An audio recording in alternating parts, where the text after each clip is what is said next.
Усім прывітання. Для вас працуе Зміцер Лукашук. За 3 месяцы пратэстаў звыш 20 тысяч чалавек былі пакараныя адміністрацыйным арыштам альбо штрафамі. 121 чалавек прызнаныя праваабаронцамі палітвязнямі. Дакладнай лічбы збітых і звольненых па палітычных матывах дагэтуль няма. Генпракуратура накіравала ў суд звыш 100 крымінальных спраў, звязаных з масавымі беспарадкамі. Гэта не поўны пералік, далёка не поўны пералік таго, што здарылася за апошнія 3 месяцы.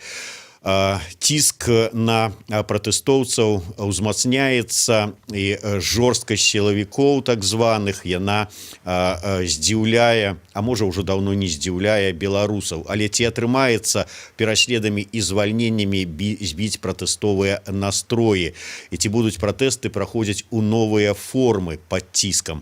Пра гэта і шмат што іншае мы сёння і пагаворым з палітычным аглядальнікам Александром Фядутам. Добрый день, спадар Александр. Добрый день. Спадар Александр, я пачну, можа быць, вот з таго вот ваше меркаванне пасля жнівеньскіх таких жорсткіх разгонаў акцый, ну неяк бы пайшла гэта жорсткасць на спад, ну да разганялі, да затрымлівалі, да судзілі, але вось таких збіцця жорсткага не было, і зноў вярнулася гэта на мінулыя выходныя. З чым вы звязваеце такое вось вяртанне да такой дэманстрацыйнай жорсткасці? Улада не дамаглася таго, чаго яна хацела. Яна не запалохала беларусаў. Усё трэба дамагацца свайго, трэба запалохваць. Адзіны вынік, якога яна чакала, што ўсе замаўчаць, нікога не будзе бачна на вуліцах. Людзі выходзяць на вуліцы. Людзі не маўчаць. Ни в социальных сетках, ни на сторонках незалежных медиа в интернете, ни в житті не мовчать. Тому, улада просто нічого не ведае, што рабіць далей, і робіць тое, што яна робіць. Але цягам 3 месяцаў былі гэтыя затрыманні, пра якія мы кажам, былі гэтыя ўсё адно збітыя, асуджаныя, і было хоць нягледзячы на тое, што шмат казалі, што пратэсты здзімаюцца і гэтак далей, людзі ўсё адно выходзілі, нягледзячы ні на што, ужо ведаючы, што вялікая пагроза быць затрыманым, быць збітым, усё адно выходзілі. Няўжо не зразумела, што і не спрацуе? Незразумела каму. Ну, тым, хто прымае рашэнні. Тыя, хто прымаюць рашэнні, лічаць, што тыя, хто выконвае рашэнні, дрэнна іх выконваюць. Да? Менавіта таму Караева і Вакульчыка трэба было замяніць кімсьці іншым, у данным выпадку там Кубраковым, які зараз будзе добра выконваць захад. Караеў біў недастаткова, Кубраков будзе біць дастаткова, каб дамагчыся таго, чаго хоча чалавек, які яго прызначыў. Такім чынам, дэманстрацыйная гэтая жорсткасць будзе працягвацца, але ўжо ж відавочна, што збіваюць людзей і все новыя і новыя нейкі атрымліваюцца пакрыўджаныя ці абураныя і гэтак далей, і што хвалі толькі разыходзяцца. Як кажуць, што немагчыма будзе гэты выціснутую пасту запіхнуць абратна. Няўжо ёсць спадзяванне ў іх, што можна дубінкамі ці гэтымі суткамі вярнуць любімую? Слухайте, я не ведаю, спадар Зміцер, чаму вы так не любіце тых, хто выходзіць на вуліцы, таму што выкарыстоўваеце нейкі не той, які патрэбны вобраз. Якая паста? Пасту, калі сапраўды ў тюбік немажліва вярнуць, але яе мажліва змыць з вуліц, змыць з падлогі. Вось. А тут не паста, тут вулканічная лава. А яны сябе якраз паводзяць з гэтай лавай як з пастай. Яны лічаць, што яе можна зняць з вуліцы. А нельга. бо вулканічная лава змяніла палітычны ландшафт Беларусі. Людзі гэтага не зразумелі, тыя, хто прымаюць гэтыя дурныя рашэнні, і тыя, хто гэтыя рашэнні па-дурному выконваюць. І да таго часу, пакуль гэтая лава іх не пячэ, іх асабіста, яны будуць сябе так паводзіць. Дарэчы, вельмі добры вобраз наконт лавы. Сапраўды, вы тут... Я яго, прабачце, з 9 жніўня выкарыстоўваю. Тое, што вы толькі зараз пачулі, но гэта кажа, што вы не слухаеце тых, хто пра гэта кажа. Чаму слухаю і вельмі уважліва чытаю. Вельмі шмат кажуць пра тое, што грамадства наша змянілася. І нават справа не тое, што вот адбываецца па выходных днях на праспектах, гэтыя вялікія акцыі, а то, што адбываецца, скажем, у дварах. Наколькі, на ваш погляд, гэтыя працэсы незваротныя? Незваротныя гэтыя працэсы. Разумееце, з'явілася новае пакаленне, якое ў адрозненне ад майго пакалення, якое прызвычаілася там у свой час хадзіць дзецьмі на вялікія дэманстрацыі, першамайскія, напрыклад, да? Прызвычаіліся таму, што мы ведалі ўсіх суседзей у сваім пад'ездзе, мы гулялі во дварах вялікімі кампаніямі. Вырасла пакаленне атамізаванае, якое гэтага ўсяго не памятаю, якога няма гену вось гэтага постсацыялістычнага калектывізму. І раптам з'яўляецца новы ген несацыялістычнага калектывізму. Гэта людзі, якія разумеюць, што трэба падтрымліваць адзін аднаго, а дзеля таго, каб падтрымаць адзін аднаго, трэба ведаць тых, з кім ты стаіш бок о бок. І так, напрыклад, з'яўляецца спроба там пачуць, як паэты чытаюць вершы, паслухаць, як музыкі спяваюць песні, паслухаць, як спадар Мацкевіч чытае нейкія лекцыі, да? Вось.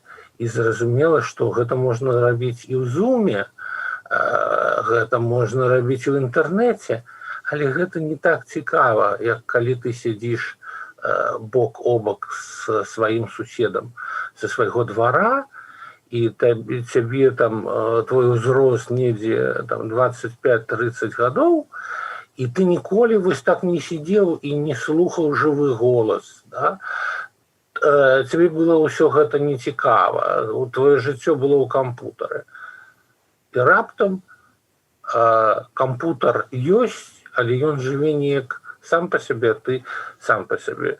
І тыя людзі, якія побач з табой, яны цікавыя. І вось гэта тая змена, якая галоўная. Мы сапраўды пачалі атрымліваць вынік вось гэтай мірнай беларускай рэвалюцыі. І першы і галоўны вынік гэта тое, што мы пачалі прыглядацца да тых, з кім мы стаім бок о бок. І мы пачалі паважаць адзін аднаго. Да беларусаў вяртаецца самапавага. Паглядзіце на рэакцыю на вось усе гэтыя шматлікія расповеды пра тое, як білі і прыніжалі людзей на тым же самым Цыпева на Акрэсціна. Да? Ну, каго б гэта калісьці зацікавіла? Ну, кагосьці там пабілі. І паглядзіце зараз на гэтую рэакцыю. Паглядзіце, як мы спачуваем там рэжысёру Гродзенскага драмтэатра, якога звольнілі. Ну, што там у Гомелі да гродзенскага рэжысёра, а якія спачуванні, да? Паглядзіце на тых, хто перажывае, сапраўды шчыра перажывае там за студэнта, якога адлічылі, альбо за дацэнтку, якую затрымалі. Мы пачынаем ведаць зусім іншых людзей, не медыйных. І паглядзіце, як раптам здуліся лідары палітычных партый, як раптам зніклі кудысьці. Мы глядзім, і мы не разумеем, там, дзе тыя дэпутаты, якіх абіралі, да? Іх наогул няма. О! 2 месяцы не было, 2,5 месяца не было Марзалюка. З'явіўся Марзалюк. Слухайте, хто б звярнуў на гэта ўвагу, калі б не журналісты? А чаго журналісты звярнулі ўвагу на Марзалюка? Ён жа зусім ужо не цікавы. Нікому не цікавы. Цікавы іншыя людзі.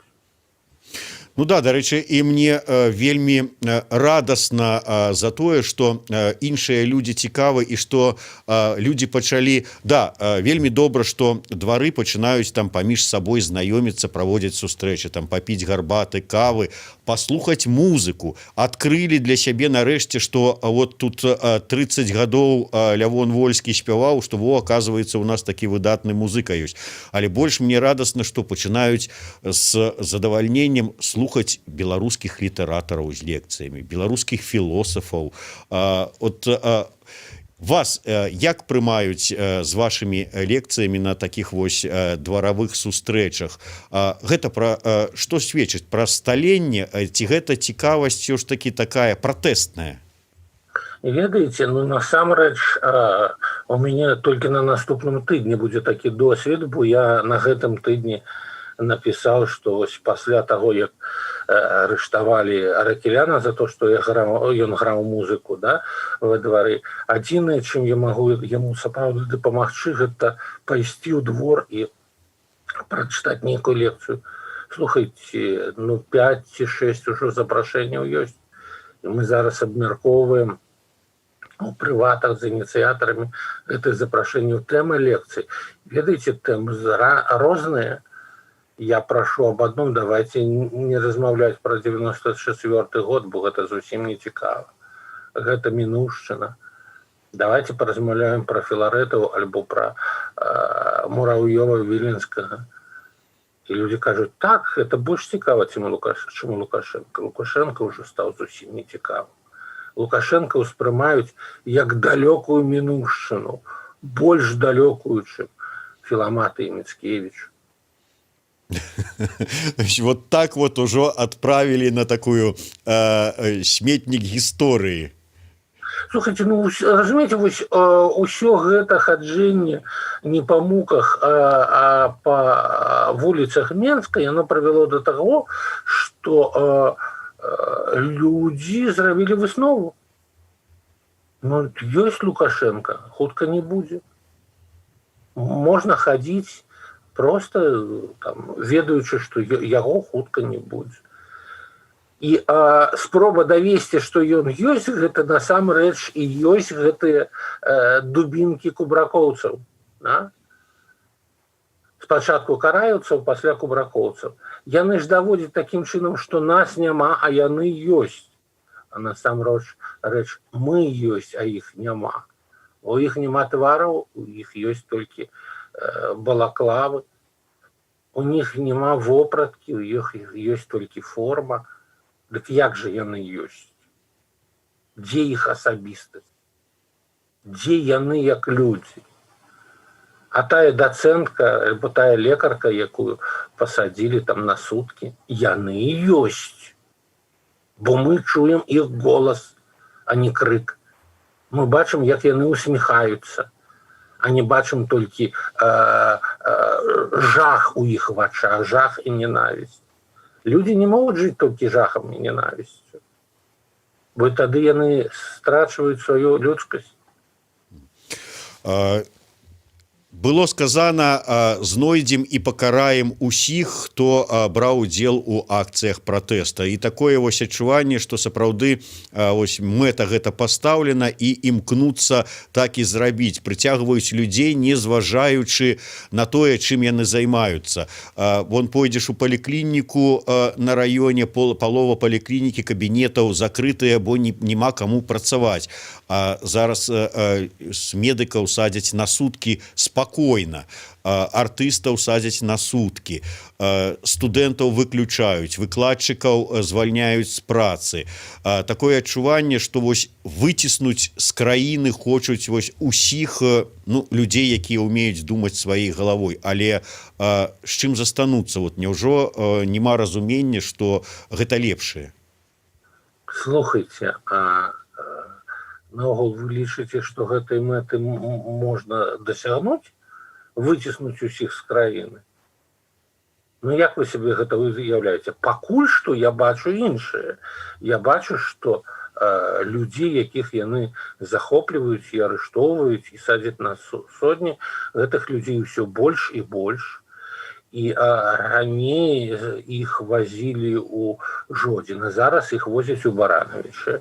Да? Пасля іх возяць ужо, як мне сказалі, у Магілёў. Дык што, усе турмы зараз будуць пад гэтых людзей, якіх трэба сажаць на суткі, на сотні? І колькі іх будзе, і колькі раз іх трэба будзе туды вазіць. Вот большасць з тых, каго яны сажаюць на сотні, не з'язджаюць. Большасць застаецца тут. І калі яны, мы кажам, всех не пересажаеш, ну, хай паспрабуюць перасажаць усіх. І яны ўсё роўна застануцца з тымі, каго яны сажалі, тых, хто іх не любіць, тых, хто іх ненавідзіць. Але гэтыя людзі ўжо іх не баяцца.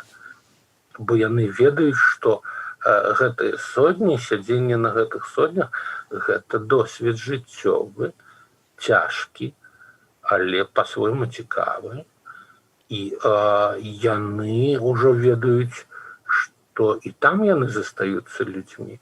Памятаеце гэтую славутую карціну расійскага художніка 19 стагоддзя Мікалая Ярошенка «Всюду жизнь». Калі людзі арыштаваныя там кормяць галубёў з-за кратаў, да? Там таксама жыццё. І калі жыццё працягваецца, ну дык што? Ну, вы скралі з майго жыцця, вы думалі, што вы скралі там 5 альбо 6 гэтых сотняў, а нічога не атрымаецца. Ось, разумееце, я памятаю, як я сидзеў у амерыканцы, ну, зараз такіх шмат, хто сидзеў у амерыканцы, нехта там дагэтуль сидзіць. Але я памятаю, што я чытаў, я пісаў, я написал там 2 книжки за гэтые 109 дзён. І я памятаю, як я распавядаў сваім сукамернікам графа Монте-Крыста. Ведаеце, гэта было пакаленне, якое не чытала графа Монте-Крыста. Ну так давайте будем распавядаць адзін аднаму Дюма, будем распавядаць Шекспіра, будем распавядаць Караткевіча альбо Брэдбері. І гэта будзе патрэбна, слушна і цікава. І жыццё будзе працягвацца нават там. Галоўнае памятаць, што ты мусіш заставацца чалавекам, не страчваць гэтага лица, гэтага твара свайго. Ты мусіш заставацца асобай. Я з гэтай нагоды прыгадываю размову з адной маладой дзяўчынай, якая мне вот сказала, ну вот зараз вот ад вашых слов адштурхоўваючыся, она сказала, что так, что вот я до гэтага часу, ну и так атрымалася, что не атрымала суток, и в приличном обществе адчуваю сябе неёмка.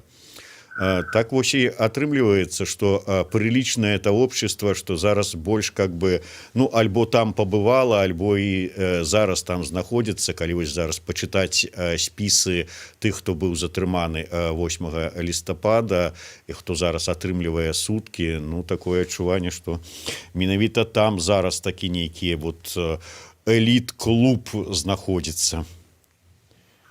Ну, калі, як сказаў адзін з нашага міліцэйскага чынавенства чалавек, што бандыты паводзяць сябе больш прыстойна, да? Ну, значыцца, бандыты больш прымальныя для беларускай, тых, хто лічыць сябе беларускай уладай сёння, больш прымальныя, чым лекары і прафесары, і студэнты, і музыкі, і ўсе іншыя. Ну, значыцца, хутчэй за ўсё яны з бандытамі апынуцца па адзін бок кратаў раней ці пазней. І ведаеце, па які бок кратаў мы бы не знаходзіліся з артыстамі, з прафесарамі, з студэнтамі, з рабочымі, у рэшце рэшт, якія таксама там. Мы ўсё роўна будзем свабоднымі, а яны не. Я прыгадываю першыя дні, калі вось пачаліся пратэсты, калі вот все это ішло, і не адзін раз чуў такое меркаванне, таким асноўным, можа быць, яго прамоўцам быў Артём Шрайбман, который казаў, што сістэма пачынае патроху сыпацца. Але вот такое адчуванне, што зараз гэтая сістэма пачынае цэментавацца вакол аднаго чалавека. І ўсё ж таки, вот, якое ваше адчуванне? Сістэма пасыпецца ці не? Як хутка? Яна не сыплецца. Вось зноў-такі, да, не хапае калегі Шрайбману філалагічнай адукацыі. У яго гэта тая ж хвароба, што і ў гаспадарні Ціханаўскай. Яны не знаходзяць адэкватных словаў. Яна не сыплецца. Яна сапраўды цэментуецца, але ж цэментуецца закол таго, што паветра вакол яе становіцца ўсё менш і менш. І яна сціскаецца, яна становіцца сапраўды больш маналітнай, але за кошт таго, што яна займае ўсё менш і менш аб'ёму, менш і менш прасторы. А як можна развівацца, калі няма прасторы? Як можна падыхаць, калі няма паветра? І вось яна цэментуецца, але чым болей яна цэментуецца, тым меней у нее мажлівасці падпарадковваць сябе новую і новую частку Беларусі, новую і новую частку грамадства. Усё атрымліваецца наадварот. З'яўляюцца людзі, якія пазбаўляюцца страха перад ёй. Таму давайте выкарыстоўваць слушную нейкую тэрміналогію, давайте шукаць тыя вобразы, якія больш адпавядаюць рэчаіснасці. Бо можна назваць ультыматумам нешта, а гэты ультыматум ніхто не выканае. А калі знойдзеш іншае слова, атрымаецца, што ўсё ж такі нешта адбылося. Я, можа быць, яшчэ тэму так званых сілавікоў закрану. Шмат казалі на пачатку і спадзяванняў выказвалі, што міліцыя будзе з народам. Вот памятаеце гэтыя фота і учынкі, калі там дзяўчаты кветкі гэтым людзям у касках і балаклавах дарылі і гэтак далей. Але, ну, зразумела, што вот так вот лёгка там міліцыя на бок народа не перайдзе. Але чытаеш вот нават зараз сёння расповед медыка, якая была затрыманая і ехала, прайшла праз увесь тэатр аўтазака і ўсяго астатняга, і думаеш, яны ж працягваюць здзекавацца з людзьмі, не проста не пераходзяць, а здзекуюцца, і што, атрымліваюць задавальненне ад гэтага. Так вось, ваше меркаванне, ўсё ж такі, што трэба, каб міліцыя на бок народа перайшла? І ці магчыма это ўвогуле? Ну, не ведаю. Трэба, каб яны зразумелі, што народу большасць. Яны будуць толькі з большасцю. Вы разумееце, вось тая тактыка, якая была абрана, што вось, а зараз мы надрукуем тэлефоны міліцэйскіх жонак і тэлефануйце ім усім, кажыце, якія яны сукі, і іх, якія мерзотнікі, іх сваякі, і што будзе з іх дзецьмі. Слухайце, гэта такая глупота. Таму што гэта тое, што робіць людзей з дубінкамі упэўненымі ў тым, што яны гавораць праўду, што яны робяць праўду, што яны на баку святла, а мы на баку цемры.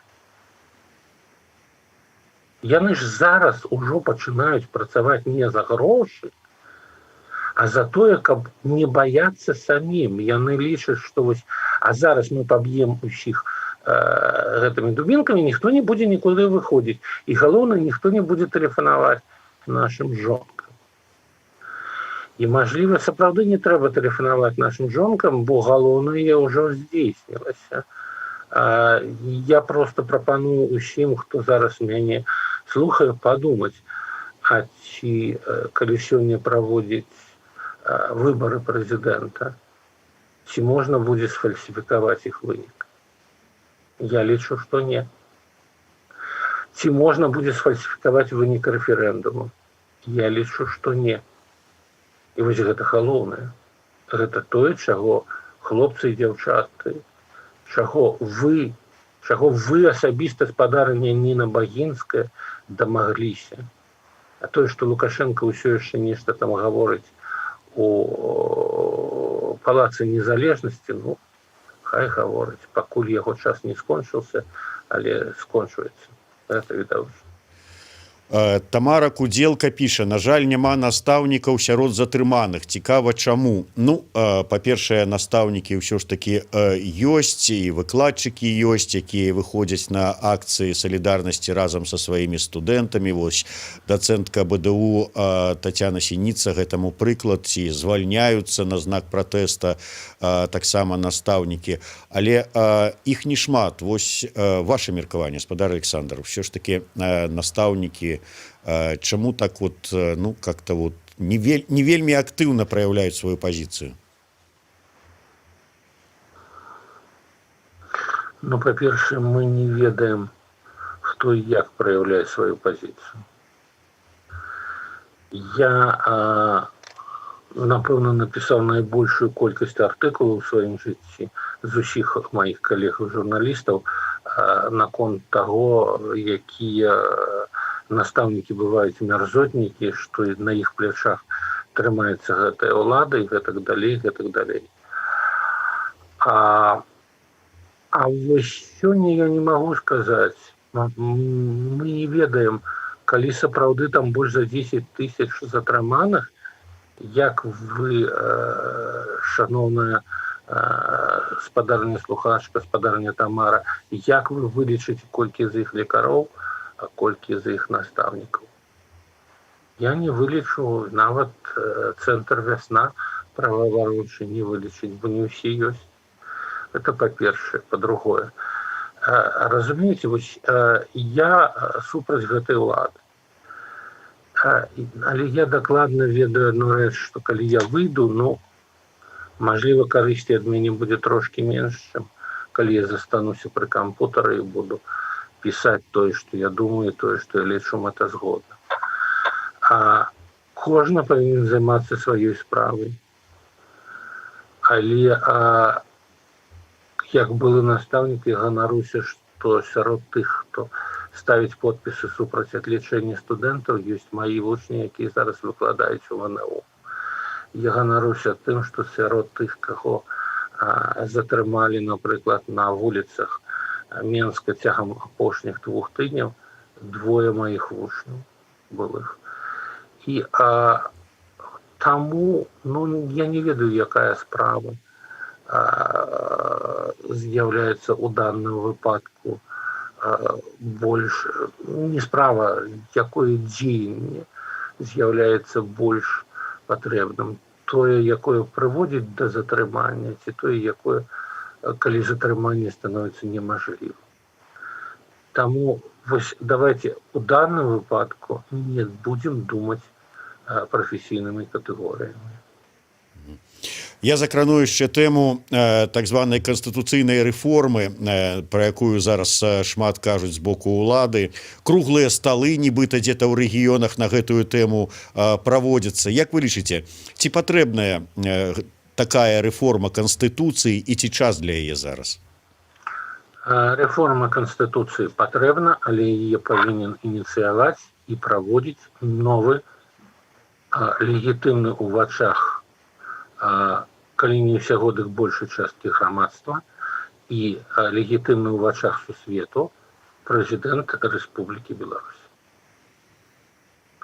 Александр Лукашенко, тое, што ён будзе зараз праводзіць, па-першае, ён не здольны гэта легітымізаваць, бо што б ён не вынес на рэферэндум без фальсіфікацый, прыняць будзе немажліва, а фальсіфікаваць таксама будзе немажліва. І ён атрымае адмоўны вынік. А ён сам у 96-м годзе змяніў Канстытуцыю так, што без рэферэндуму змяніць палітычную сістэму Беларусі немажліва. Таму Александр Егорович, сыходзьце, і ваш пераемнік, калі ён будзе, правядзе гэтую рэформу.